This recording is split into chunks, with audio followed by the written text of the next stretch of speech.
I'm Josh Downey, author of the Chicago Pizza Cookbook, available on Amazon at the link below. Today we're going to go through the 9 steps of making thin crust pizza in the Chicago style way. It's page 35 in the cookbook if you get it. It's 9 steps. Let's walk through them. So all the steps for making Chicago thin crust pizza are in the book, page 35. It's the Chicago Pizza Cookbook by Josh Downey, that's me. And you can get this on Amazon, paperback, hardcover, or you can download a copy of Kindle.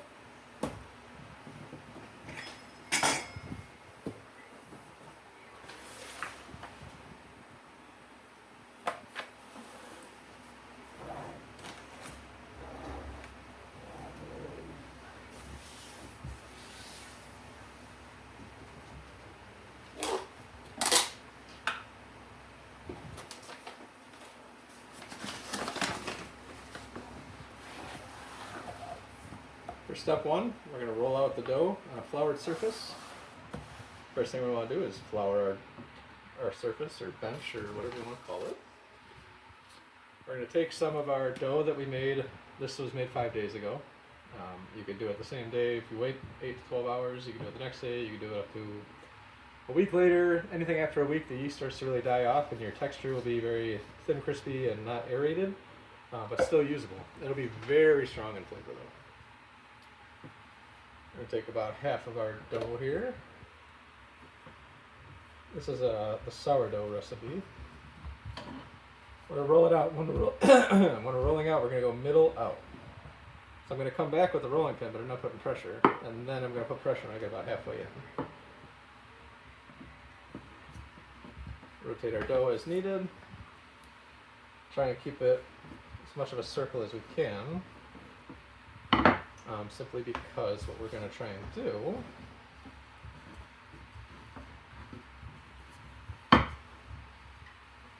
is trim this to a 12-inch pizza.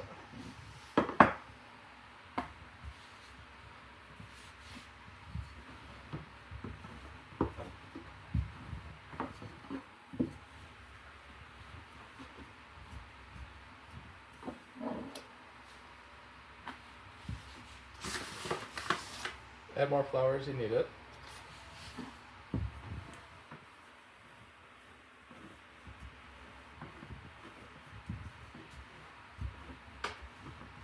When we see the dough constricting, it's snapping back, or I call it snapback. And the reason this dough is doing it is because it hasn't sat out long enough. I have to shoot a video, so I have to play with what I have here. But if you see it constricting and your gluten is not relaxed, leave it out on the counter for a little longer. Probably about an hour and a half, 2 hours is ideal, or more than that. This is only out about an hour, and we have an unseasonably cold day today, so temperature makes a big effect on how you make your pizzas.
Hi. Who you on the phone with? Your mama.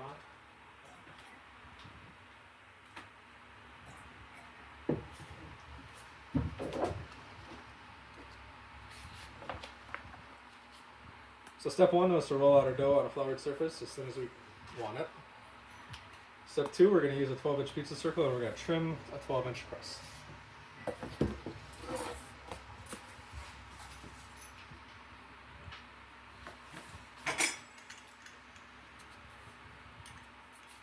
You'll notice I'm cutting at an angle. This allows me to be slightly larger than 12 inches because I know we're going to snap back when we're baking. Just in general, but also especially because this dough is a little colder. And the gluten is not relaxed, so it's going to want to shrink up.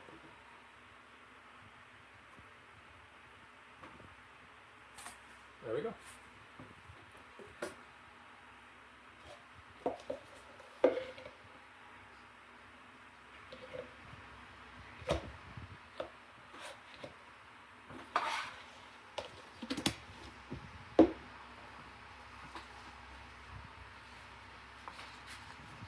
Our third step is that we're going to dock the dough. And I'll put a link to a docker in the description below. And this is simply a dough docker. You could use 2 forks if you want to, but this just makes short work of it. And I like to go center out when I'm doing it, because you see how the dough is moving as I dock it. And I want to prevent the dough from moving inward. I want to move it outward. I want it to be as relaxed as possible in the right direction. So I do middle out. And that's step 3.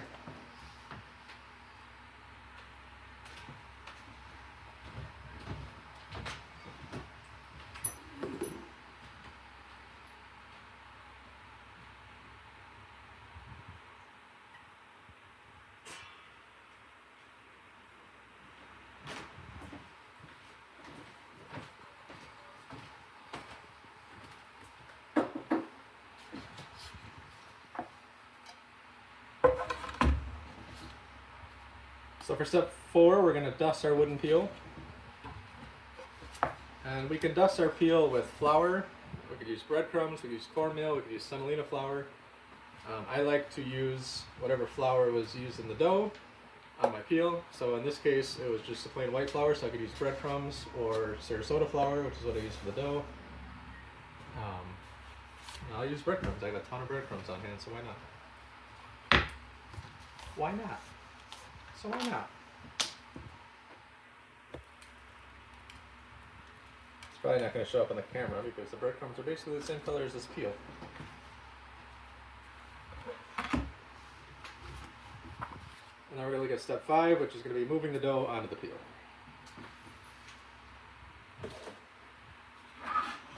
When you move your dough, the easiest thing to do is to fold it over on itself and pick it up with 2 points and move it onto your peel. And then you unfold 2 fingers again, or 2 parts, 2 points. And then from this point forward, while the dough is on the peel, we want to keep shaking it throughout the process, because that's going to prevent the dough from sticking to the peel. And on top of that, we want to clean off the peel with any excess stuff, because anything that's on the peel that's not going to benefit cooking our pizza, it's either going to burn or stay in the oven, we're going to have to clean it out. So the more we can eliminate right now, the better off we're going to be. Clean off our bench a little bit here.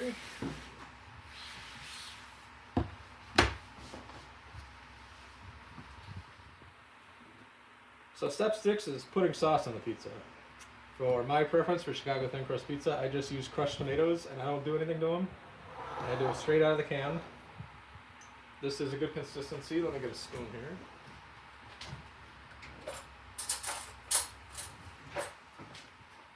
It's a good consistency. I'm going to stir it up because the liquid kind of sits and pools at the top of the can when you first open it. But this is the perfect consistency for me for Chicago Thin Crust. If it's more runny than this, you're going to want to strain your tomatoes.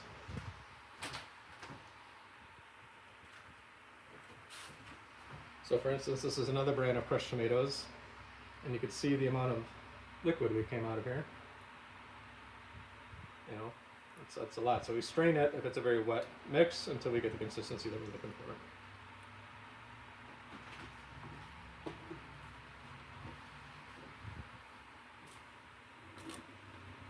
Sauce, I put it in the middle. I use about 85 grams of sauces for me. Good for a really thin crust pizza. Try to get as close to the edges as we can. Leave about a 1/4 inch all the way around is generally what I do. And that doesn't matter if you're doing a 12 inch, 14 inch, 16 inch, 18 inch. You want to get as close to the edge as you can. And realistically, it's about a 1/4 inch.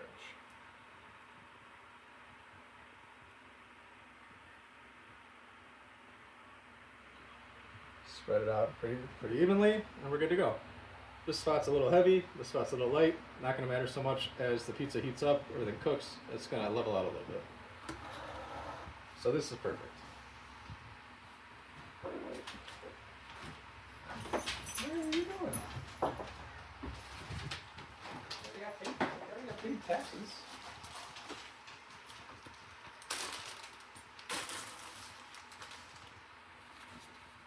So now we're on step 7. We're going to add our sharp cheese on top of the sauce. And a good reminder, just give a shake every now and again. Make sure our dough is still loose. We don't want to stick into the peel. At this point, if you're going to season anything, you would do it. I use Chicago Thin Perfect Pizza Seasoning. I'll just dash some on top of the crushed tomatoes here, or sauce, or however you want to put it. And then I'll put my sharp cheese, and in this case I'm using Romano. And you could use Romano, Pecorino Romano, Parmesan, sharp provolone, Fontanella. What else I got? Any kind of sharp cheeses, really.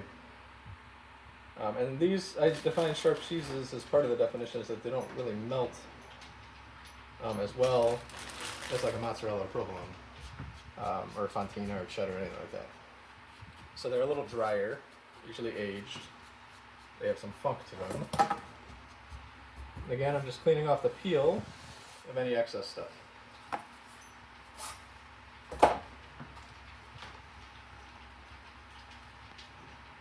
So after step 7 is also when you put any toppings that go under the cheese. So this would be Italian sausage, any of the drier ingredients like onion, shallot, stuff like that would go on now. And then we move to step 8, which is adding our melty cheeses. In this case, mozzarella provolone is my blend, or just mozzarella.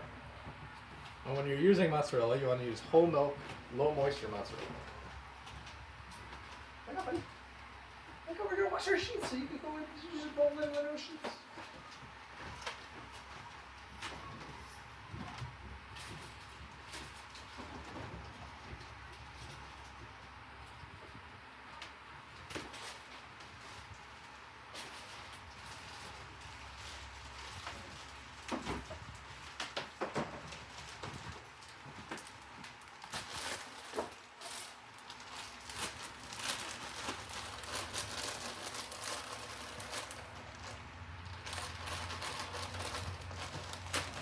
So before we do this, I let it sit a little bit, so now I'm going to give it a shake. Now we're still loose, we're good. This is my whole milk, low moisture mozzarella. It's very important that it's low moisture. Less important that it's whole milk. I prefer the whole milk because it's got more of that fat, more of that creaminess. It's not as dry, not as much resistance when you bite into it. And it's kind of, cooking in general is so arbitrary what you like and what you don't. So I'm using the whole milk mozzarella because I don't want the part skim mozzarella because it's a little too tough, a little too chewy. But now, and this is where hypocrisy of cooking comes in, I suppose. Now I'm going to add deli provolone. This is the stuff that you get sliced at the deli. I'm going to add deli provolone for the exact reasons that I didn't use low moisture or part skim mozzarella. This gives it a little bit of resistance, a little bit of pull, a little bit of bite, a different texture, and that's ironically what I'm going for here. So we're going to spread out our cheese a little bit. Try not to go too close to the edge because the cheese will melt and run off. So you want to keep it just like that. And then we're going to put this in the oven at 500 degrees on the bottom stone for 10 to 12 minutes. This is a pretty simple pizza, pretty basic, so probably on the lower end of that.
And then of course we have the last step,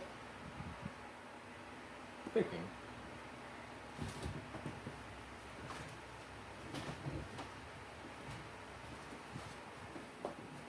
And then of course step 9 is to bake our pizza.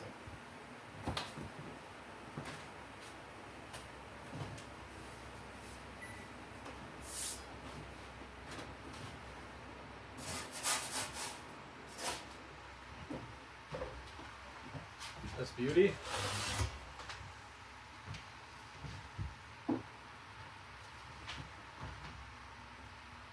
You see the cheese spread a little bit in the more over here.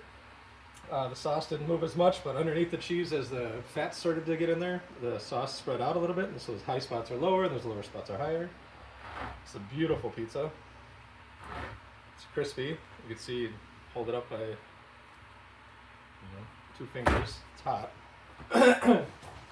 Let's give this guy. Let's give it a cut, huh?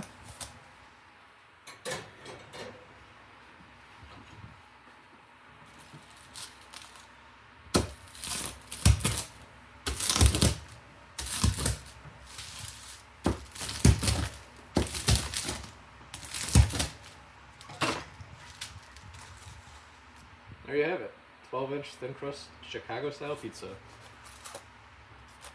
These recipes are generally meant to be very crispy. They hold up just from the edge of the pizza. There's a centerpiece, which is boiling hot right now, but see the beautiful color we get on the bottom? Nice gradient, dark, light, and in between. This is just all around a beautiful pizza. So that was step 9. We're done with our Chicago style thin crust pizza. We put it together. You can get this, the Chicago Pizza Cookbook, on Amazon at the link below. It's written by me. And have a good day.